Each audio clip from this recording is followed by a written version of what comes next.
दोस्तों, times of democracy के इस एपिसोड में आप सभी का स्वागत है। दोस्तों, आजकल इंदौर का खासगी ट्रस्ट सुर्खियों में है। खासगी ट्रस्ट को आप इस तरह से समझिए कि होलकर राजघराने की देश भर के 26 राज्यों में फैली संपत्तियों, जिन्हें धरोहर कहना ज़्यादा उचित होगा, इन धरोहरों की देखभाल के लिए इस ट्रस्ट का गठन किया गया था।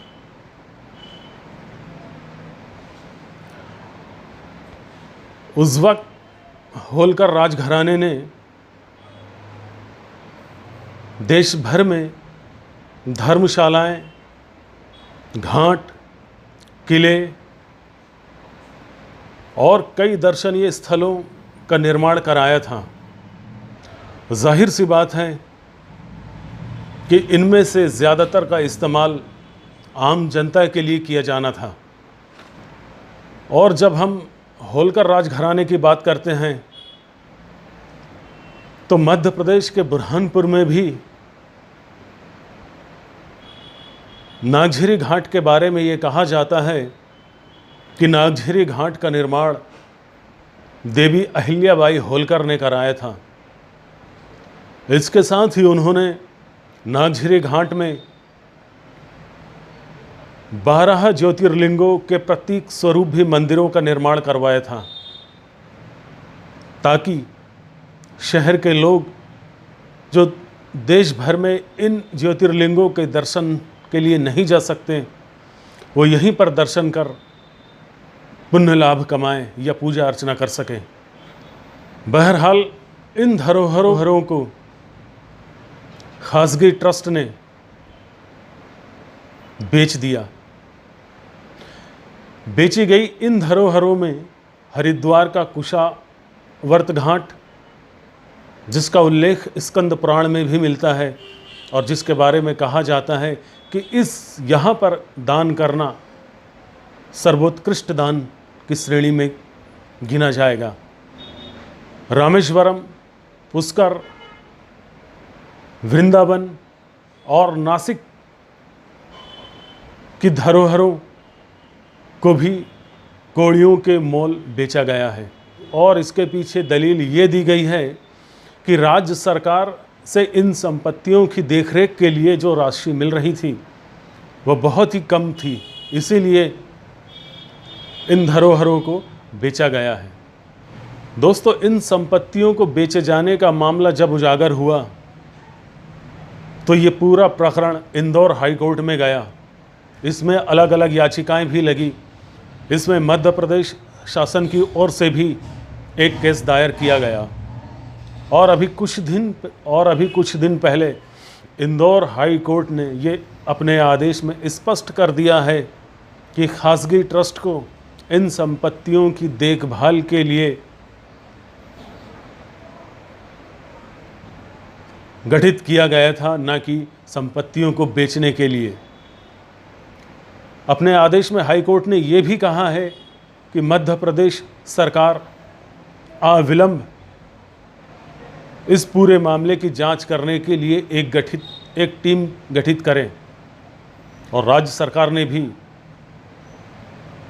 इसमें बिना देरी किए जांच कमेटी गठित कर दी है और आर्थिक अपराध ब्यूरो इस पूरे मामले की जांच कर रहा है। दोस्तों, सोचकर देखिए कि क्या कुछ बेचना अब मुमकिन हो चला है। हमारे देश की धरोहरें, जो हमारे गौरवशाली इतिहास का प्रतीक है, गौरवशाली इतिहास समेटे हुए हैं, बताया ये जा रहा है कि इन धरोहरों को बहुत ही कम कीमत पर बेचा गया है। दोस्तों, ये सब हम सब जानते हैं कि ऐसे सौदों में कौड़ियों के दाम सिर्फ कागज़ों में होते हैं और इसकी वास्तविक कीमत किसी और की जेब में चली जाती है। हम अनुमान लगा सकते हैं कि इन धरोहरों को किन कीमतों पर बेचा गया होगा और किस तरह का लेन देन हुआ होगा। दोस्तों, इंदौर हाईकोर्ट का ये फैसला जो खासगी ट्रस्ट के मामले में आया है, वो न सिर्फ स्वागत योग्य है, बल्कि इस फैसले ने उम्मीदों के कई चिराग भी जला दिए हैं। मध्य प्रदेश में बुरहानपुर ज़िले सहित वक्फ बोर्ड की कई संपत्तियों को अवैध तरीके से या तो बेच दिया गया है, या उन पर कब्जा कर लिया गया है, या फिर उनका व्यावसायिक उपयोग निजी लाभ के लिए किया जा रहा है। तो दोस्तों, यहाँ पर सवाल ये है कि क्या राज्य सरकार, मैं यहाँ पर मध्य प्रदेश के संदर्भ में बात कर रहा हूँ, क्या राज्य सरकार वक्फ बोर्ड की संपत्तियों को बचाने के लिए, उन्हें वापस लेने के लिए ऐसी कोई पहल करेगा? आखिर क्यों वक्फ बोर्ड के मामले में राज्य सरकारें चुप्पी साधे हुए होती है, या फिर सरकारें अपनी राजनीति का एक सिरा थामने के लिए वक्फ बोर्ड का इस्तेमाल करती हैं? साथियों, मध्य प्रदेश में वक्फ बोर्ड अल्पसंख्यक एवं पिछड़ा वर्ग कल्याण मंत्रालय के अधीन आता है, और राज्य शासन ने वक्फ बोर्ड का गठन भी कर रखा है, जिसके पास अपनी तमाम तरह की शक्तियां हैं, तमाम संसाधन हैं। यहाँ तक कि वक्फ से जुड़े मामलों को सुलझाने के लिए एक ट्रिब्यूनल भी है। लेकिन फिर भी वक्फ बोर्ड की संपत्तियां बिकती है या उन्हें खुर्द-बुर्द कर दिया जाता है।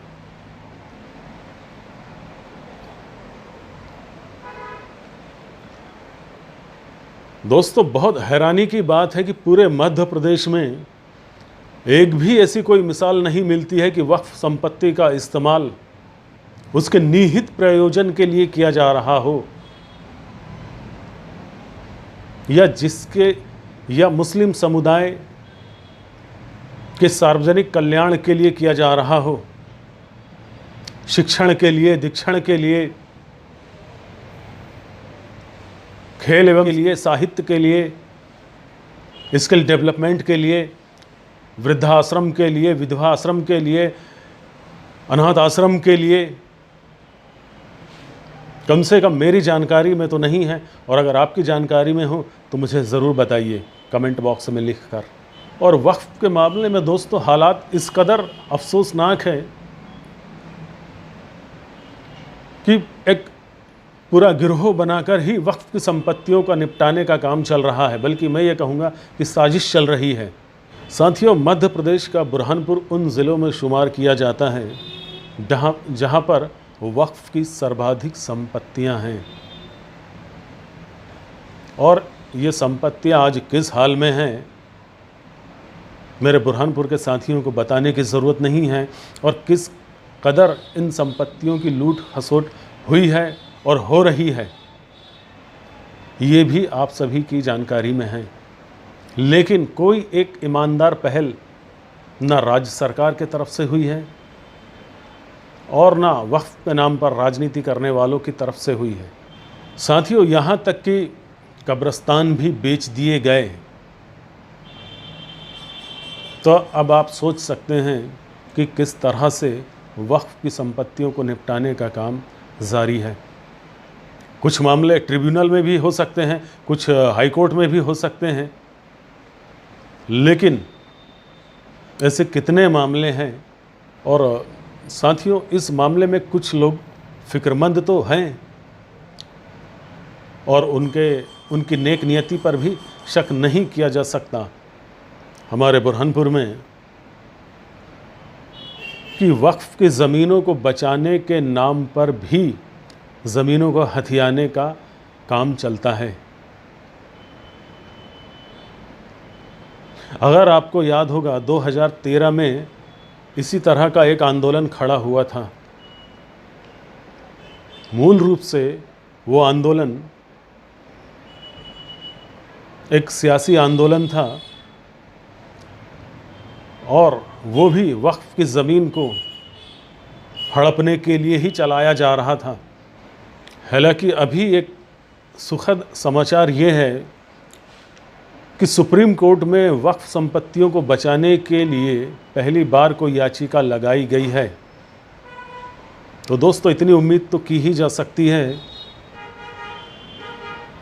लेकिन दोस्तों हमें इंतज़ार है कि कब राज्य सरकारों की तरफ से ऐसी कोई पहल होती है